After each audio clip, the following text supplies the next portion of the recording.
Blackberry is bleeding profusely, struggling to stay afloat amidst the competition. By now, it's quite obvious that they're no longer the trailblazing company they once were, so they've tried to reinvent themselves with devices and a new platform to keep up with the times.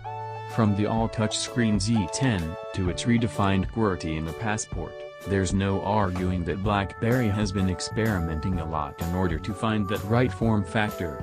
Unfortunately, none of them have been able to make a significant impact on consumers.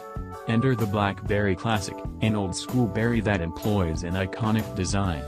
Indeed, it's a modern spin on a classic, but is it something that'll really bring back consumers to Blackberry Circle?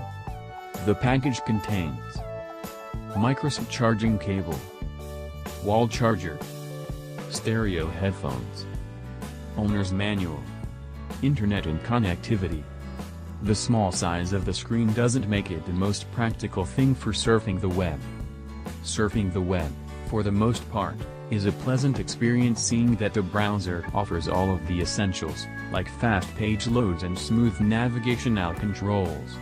The small real estate of the screen doesn't necessarily make it the most ideal thing for the occasions, especially when we're constantly minimizing the browser by mistake as we scroll, but it's nice that the trackpad acts as a cursor. Our particular unit, an unlocked GSM model, is enabled for 4G LTE connectivity, albeit, its band support isn't quite as generous in comparison to the Passport.